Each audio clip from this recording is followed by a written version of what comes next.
Hi అండి. ఈరోజు మనం ఎండు రొయ్యలు బెండకాయ కర్రీ అయితే చేసుకుందామండి. ఎండు రొయ్యలతో ఏ కాంబినేషన్ అయినా బాగుంటుంది. వంకాయ కానీ బెండకాయ టమాటా ఏదైనా బాగుంటుందండి.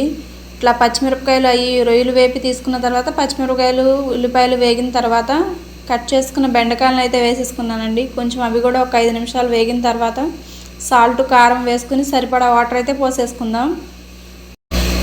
ఇప్పుడు మూత పెట్టేసుకుని బాగా కలుపుకొని మూత పెట్టుకున్న తర్వాత ఇప్పుడు దీనిలోకి కావాల్సిన చింతపండును అయితే శుభ్రంగా కడుక్కొని ఒక 2 సార్లు నేనైతే గుజ్జు అయితే తీసేసుకున్నానండి. ఆ గుజ్జునైతే దీనిలో ఒక 10 నిమిషాలు ఉడికితే ఇదైతే సాఫ్ట్ అయిపోయింది బెండకాయ ముక్కలు. ఇప్పుడు నేనైతే ఆ గుజ్జునైతే వేసేసుకున్నాను. వేసుకున్న ఒక 5 నిమిషాల తర్వాత నేను ఎండు రొయ్యలు కూడా వేసేసుకున్నానండి. మన కర్రీ అయితే రెడీ అయిపోయింది. ఇట్లా దగ్గరికి రానిచ్చేసి చివరిలో కొంచెం కొత్తిమీర చల్లుకుని దగ్గరికి ఎగరబెట్టేసుకొని దగ్గరికి ఎగరబెడితే కర్రీ అనేది చాలా బాగుంటుంది.